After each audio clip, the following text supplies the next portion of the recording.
you and the squad will want to really respond after that Bulls defeat?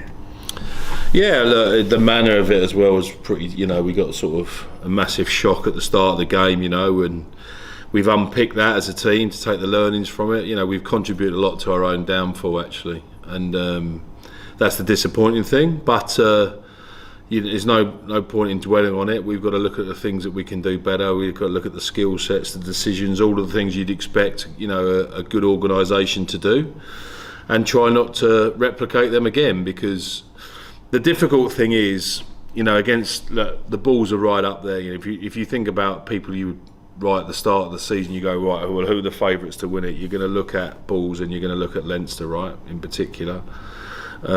Stormers maybe. And the reason being is obviously the calibre of what they do, but the calibre really manifests itself into being clinical. If you look at our performances, we've not been as clinical as we'd like, and we've paid a price for it, in this game as well, because everyone will talk about the cards and whatever, but we can't legislate for that. But what we can legislate for is being clinical once they've got them. So we're disappointed we didn't get anything out of the game, and with the time allowed, we probably should have. If I'm honest, I think we should have won the game with those opportunities. However, but there was a massive amount of frustration, which shows the care of the team, an eagerness to come in on Monday with a positive attitude despite all the disappointment, and learn what we can do better. And that's the process that you have to go every week, as boring as it is, but that's the process of improvement that we have to go at. But if you look at, my job is to help pave that way and create an environment for that to happen, but also, not to, put paper over the cracks. And, we need to get considering we've got a considerable injury list, and I know you're asking me about that a little bit later on, and unavailability, but ultimately we still had opportunities and we've contributed to our own downfall. So we need to be better, and we're trying to maintain better standards and keep ourselves accountable to those standards, but it's difficult. And as I said, if you look at our block, we knew it would be a tough block. We took a lot of injuries into this year, but we knew the first block was going to be tough. You've got a Welsh derby, to kick off with, then you've got 2 South African teams and 2 Irish teams away. So, no one's going to write that down as, I would love those as my first 5 games. So, that's the difficult, but that's the reality of it. But it's no different to where we were last year, and in fact we've got one more point after games that we had last year. So look, I understand why people will say what they say, and look, well, the big thing is not necessarily the outcomes, of course it is, but it is actually the manner of the outcomes which have been in our control. Sometimes you get beaten by a good side, and look, we've played good sides. I'm not undervaluing what they've done, but if I look at the nature of, we had a lot more control of some of these outcomes than the viewing would suggest, rather than just the outcome. And with that clinical edge, with that more accuracy, you don't feel you're far away from being competitive and taking on anyone? Well, any coach would be really disappointed if you're not creating opportunity, but any coach would be really disappointed if he was shooting yourself in the foot as well. So there's a yin and a yang to that, but we're creating enough. We're creating enough in order to look better than what we do, or on the scoreboard look better than what we do. And we've had an ever-increasing try profile over the last 3 years, etc. So, look, I think there's a capability element to this. There's a cohesion element to this. We're only 4 games in, so let's not get carried away. You mentioned the injuries. I mean, how critical would you describe it? Is it a threadbare squad at the moment? Well, if I look at the unavailabilities for this week, so Reece Henry, Darry Lake, Tom Botha, Hugh Sutton, Rhys Davis, Adam Beard, James Fender, James Ratty, Will Griff, Harry Deeves, Tristan Davis, Morgan Morse, Jack Morgan, Ryan Combier, Kieran Williams, Owen Watkin, Phil Coccacina, Yestin Hopkins. I'd say that was a pretty comprehensive list, not just in number but in quality. So from that point of view, it provides the opportunity for other people to put their hands up, but we'll do our best to find a way, like we always do, and we won't be lacking in effort, that's for sure. Have you ever known it to be this difficult a situation? The difficult thing is I've had different numbers, or similar numbers. I mean, I'm guessing roughly around sort of 55-60%, which is horrific, fit, which is, but it's always going to be with depleting wage caps and smaller squad numbers. It's always going to be difficult if you get injuries in the same place or unavailabilities in the same place. And we've got a lot of people in similar positions, which makes it very, very challenging. I mean, we've talked about this before. I'm sure that's the reality for you and all the Welsh regions, isn't it, when it comes to the finances and then dealing with those sorts of injury numbers? Yeah, for sure. And look, you've got to try and balance it to enough quality and enough numbers, and that's always a difficult thing. So you do your best. You need a high functioning academy in order to fill the gaps, but there's going to be we're having to bring people in now to play, and that's not necessarily the right thing to do, but needs must, as I said, and we'll do our best to find the way we can. And aside from that, of course, going to Ravenhill brings its own challenges, of course. One of the great atmospheres in rugby, especially on a Friday night, for sure. Yeah, I think the atmosphere is great. They're a very good team, very committed, especially on night games. It's a hell of an atmosphere, and they get behind their team, which is awesome, and awesome to be a part of. But yeah, it's a tough gig, but we've got some good players still, and we've got some experienced players, and we've got some young players that we're full of excitement. And all we can do is be the best that we can be, and we'll see if that's good enough. Yeah, they've won both their home games so far. I think they've taken 9 from a maximum 10. So it is going to be tough, isn't it? That's the reality, Toby. 100% it is. Yeah. Any team away from home's tough, but the South African and the Irish teams, who normally are fighting out at the top of the table at some point in some form, they're the ones that you really get tested on, and it'll be no different this Friday for sure. Adam Beard has been linked, I'm sure you've seen, with Montpellier. Are you in a position to say if that is happening or not, if talks have taken place, if there has been any contact with Adam? I'm not in a position to say. I saw the report. If everyone knows that Adam Beard's an absolute quality operator, and been influential for me in my time here. He's a brilliant leader, brilliant line out forward, prepares the team, good leader. So I'm not surprised that he generates interest. As you said, the challenge is always to try and keep your best players. Yeah, how much of a blow would it be if Adam was to go? He hasn't gone yet. For the region, I mean, I know aside from your future going forward, I mean, because obviously you're not going to be in next year, but Didn't I tell you I was the head coach at Montpellier? Did I tell you that? I'm joking. No, it's he's given us an exclusive, so yeah, you heard it here last, exactly. No, he's part of the fixture and fittings around there for sure. But I know conversations are going on our side. I'm not privy to them, as you say. It's sort of beyond my tenure, as it were. So from that point of view, I know that we're very keen to keep him around, and I'm not envisaging that changing too much. And it's the same for all of the Ospreys' best players going forward. Even beyond next season, in your time here, Jack Morgan, Dewi Lake, these kind of guys are so pivotal, aren't they? To just the challenge for all. It's a challenge for all the Welsh regions, right? Trying to keep your best players. As I said, it's that quantity versus quality number. You need a certain amount of quantity to prepare well, train well, academy well.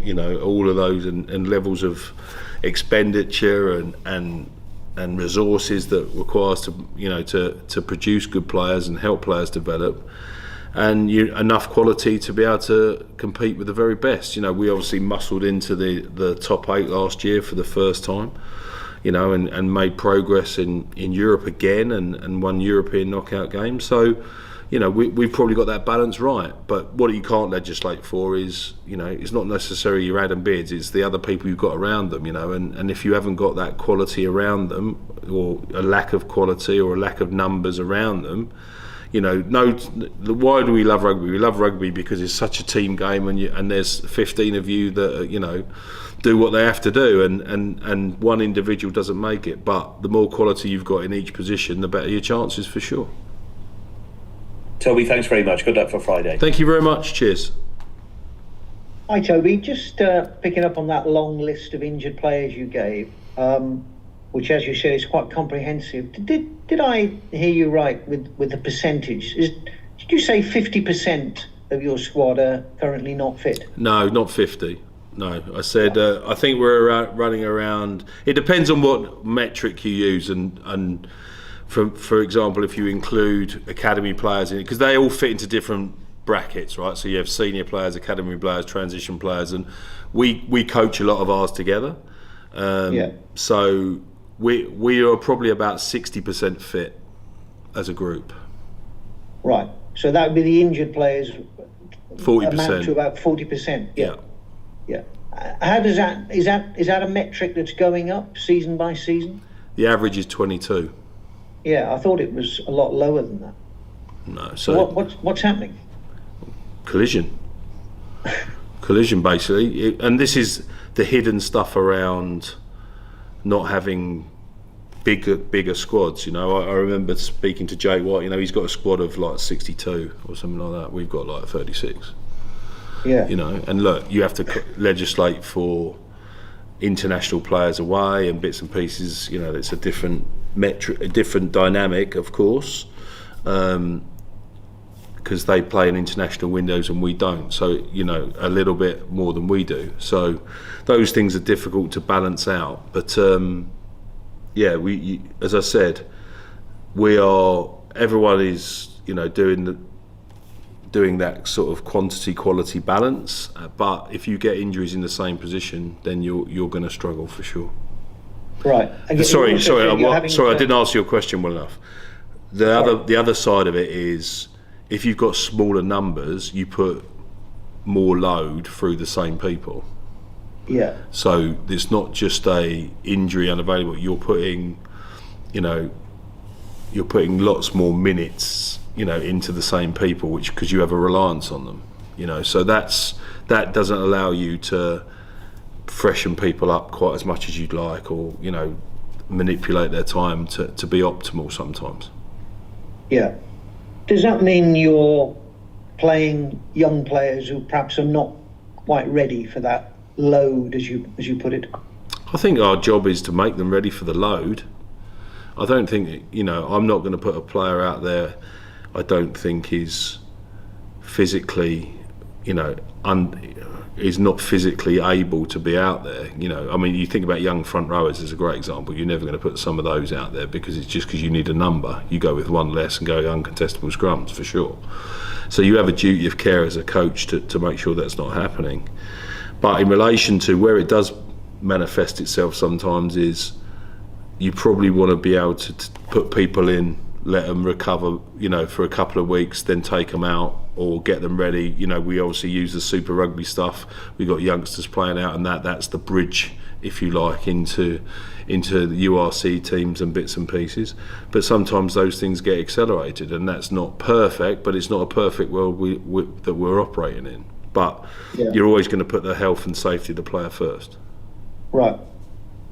Because the spin, I suppose, that the Welsh Rugby Union put on that situation when a lot of players left and numbers went down, was that this would create opportunities for young players. I think it does create opportunity, but it's how ready they are for that opportunity. It definitely creates opportunity, and that's different in every single scenario. Every single context is different.